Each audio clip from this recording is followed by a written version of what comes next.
How's it going, everybody? Cameron here with Canadian Gamer, back with another video. Hope you guys are all enjoying your Easter weekend, or at least you're trying to. I know it's difficult right now with everything that's going on in the world. I was out working today myself, and yeah, the roads were busy. It was really busy out today. So now that I'm home, I wanted to sort of talk about this. I've been meaning to talk about this for quite a while now, at least the last couple of weeks. Now, before we get into that, I do want to welcome any and all new subscribers to the channel. I started today at 620 subscribers, and then somebody made a video about me, which I greatly appreciate, and now I'm at 625. So, you know what they say, if you want to really get under somebody's skin, don't talk about them at all, because when you start talking about another YouTuber, that just draws more attention to that person's channel. And like I said, started today at 620 subscribers, and now I'm at 625. So thanks for the free publicity. I appreciate it. Thank you. Thanks for the free exposure. So getting on to the meat and potatoes of today's video, I wanted to talk about the new 2021 BMW 3 Series. Now, it's specifically the M3.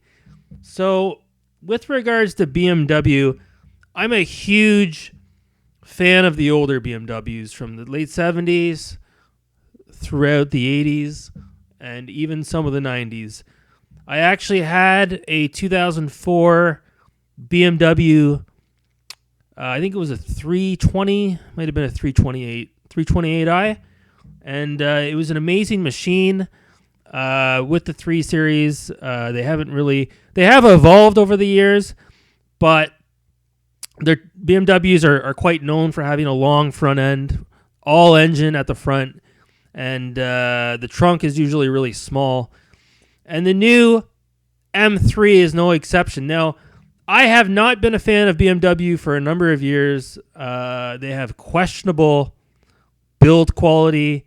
It seems like BMW's really gotten into the SUV market as of late. Well, pretty much all manufacturers have. But with regards to the 2021 M3, which you're seeing here, I wanted to start talking about a few things. Nothing really technical per se, but the YouTuber Doug DeMiro, pretty popular. He's got over 1 million subscribers. He did a review on the M3, and it's just, I thought it was kind of ironic, kind of funny, because he honed in on the two things that I think are the best attributes about the new M3, and he said they were like the two biggest things that he disliked, and that was the polarizing front end, the new grille, as you can see here in these pictures, and he also talked about the paint color as well, I believe. I think the new grille looks incredible. I think, if you ask me, this front end, this grille should be on all the 3 Series, not just the M3.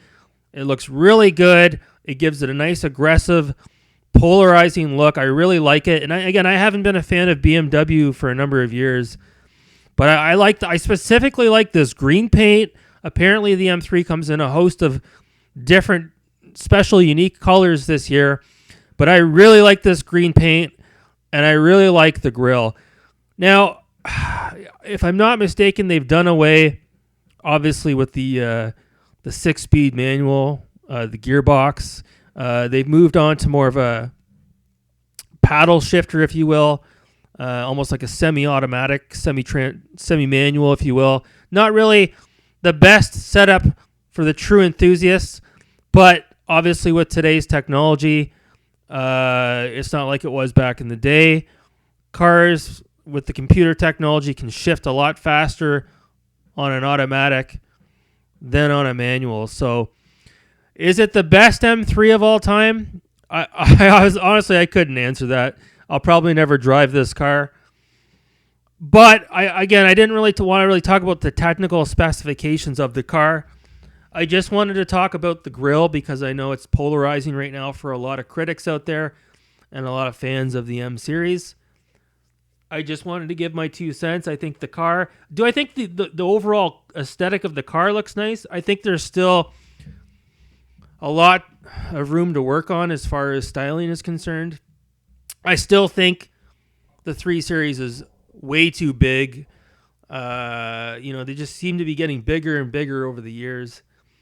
But I do think this is probably one of the nicer looking M3s of the last decade and a half.